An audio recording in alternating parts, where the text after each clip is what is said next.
Ilana, thanks for joining me for breakfast.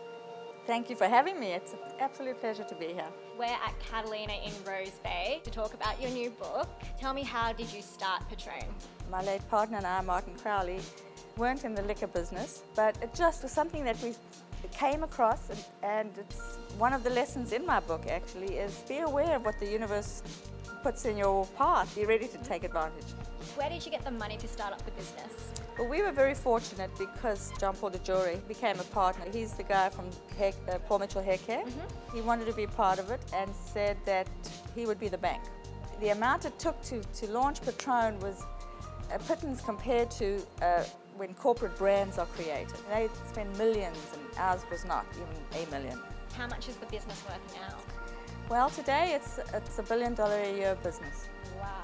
Yeah. It sounds like a great business to be a part of. Why are you no longer with them? John Paul and Martin had a buy-sell agreement wherein whichever one died first, the other one had first right of refusal.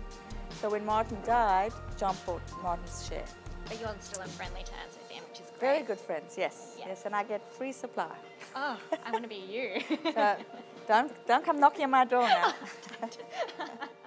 Why write the book? Well, I didn't write it for 10 years after I left, and anyone that knew my story nagged me to write the book because you couldn't make up a story like this. There's something to be learned. There's a cautionary tale for other businesswomen, and I certainly didn't cover my own tush. When you started Patrón, what were your biggest challenges? The biggest challenge would have to be the distributors. They don't have necessarily the same vision, the same passion. With our second distributor, Jim Beam, never believed it would ever be more than 100,000 case brand a year.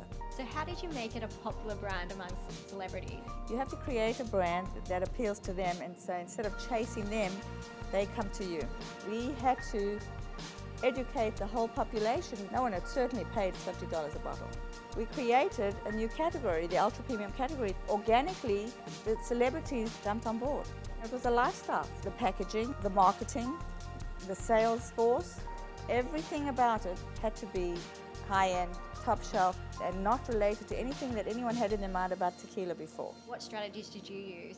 We had no idea how it was done in the liquor industry. I assumed that the very first liquor convention would be much like the car convention, that there'd be sexy girls lying all over the place. So we rushed out, got a girl, I designed a costume. Within the first day, you couldn't get close to our booth. Of course, the next year, and to this day, it's full of girls. In your book, you talk about flying by the seat of the pants. What does that mean?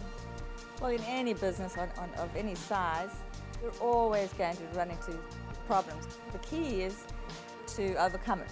And how do you do that? If you apply logic, creativity, and honesty, you will always be able to overcome it. What's next for you? Well, I have been approached to consult on several different products. One is an Australian Scotch. Well, thanks for having breakfast with me. I guess we should have a shot of Patrón then, huh?